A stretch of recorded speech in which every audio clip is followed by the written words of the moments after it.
The lighthouse keeper's secret. Nestled on the jagged cliffs of a remote island in the North Atlantic stood an ancient lighthouse, weather-beaten and sturdy. It had braved countless storms, its light guiding sailors safely to shore for over a century. The lighthouse keeper, an enigmatic figure named Ethan, was as much a part of the island as the rocks and the sea.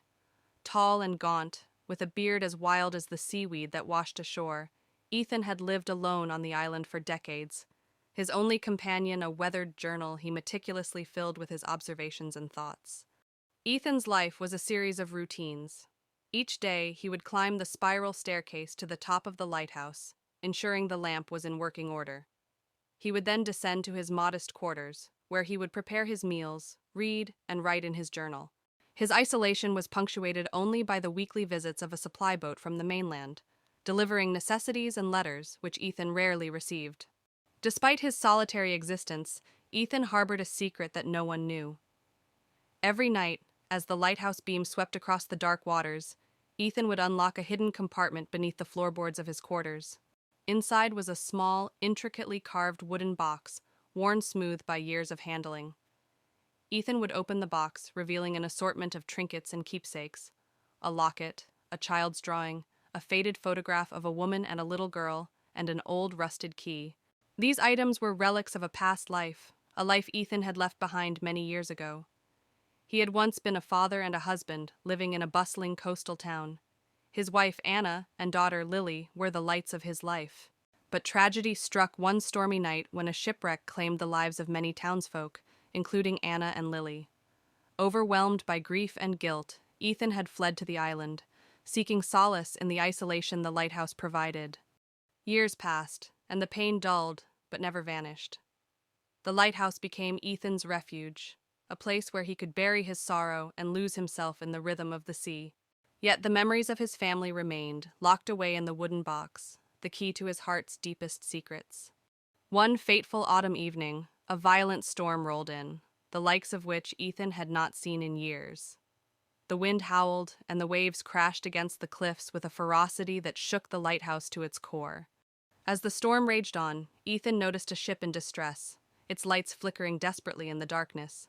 He sprang into action, signaling the vessel with the lighthouse beam, guiding it towards the rocky shore. Despite his best efforts, the ship was tossed violently by the waves, and Ethan watched helplessly as it was dashed against the rocks. He raced down the cliffs to the wreckage, hoping to find survivors.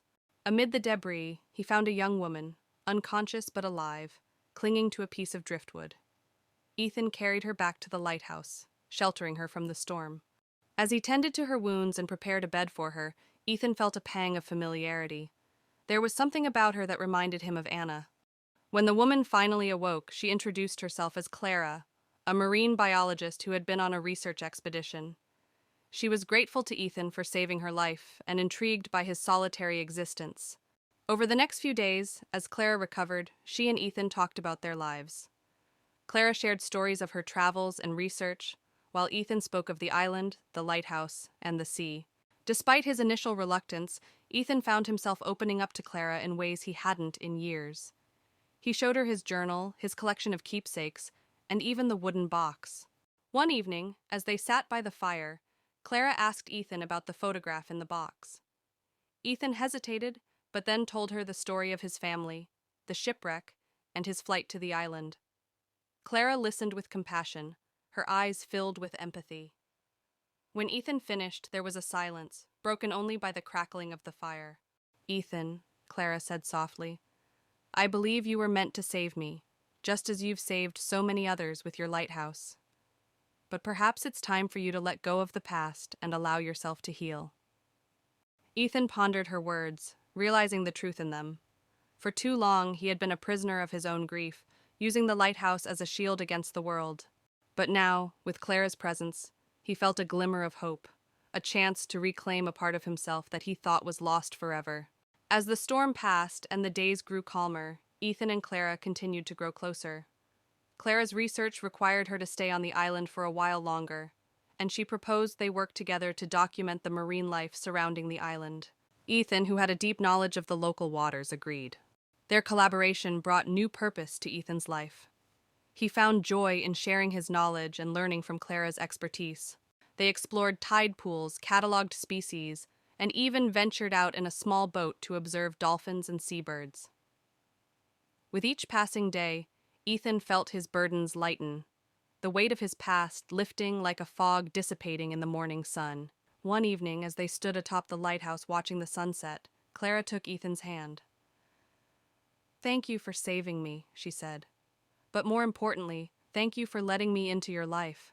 Ethan looked into Clara's eyes, seeing not just gratitude, but a reflection of his own renewed spirit. "Thank you for helping me find my way back," he replied, his voice filled with emotion. Years later, the lighthouse still stood proudly on the cliffs, its beams sweeping across the dark waters. But now it was not just a beacon for lost ships, but a symbol of hope and renewal. Ethan and Clara had built a life together on the island, their love and shared passion for the sea bringing them both the healing they had sought. Ethan's journal continued to fill with observations, but now they were interspersed with notes about Clara, their discoveries, and the life they had built together. The wooden box remained under the floorboards, a cherished relic of the past, but no longer a source of sorrow. Instead, it was a reminder of the journey that had brought Ethan from the depths of despair to a place of love and hope. The island, once a refuge for a grieving man, had become a sanctuary of joy, a testament to the resilience of the human spirit and the healing power of love.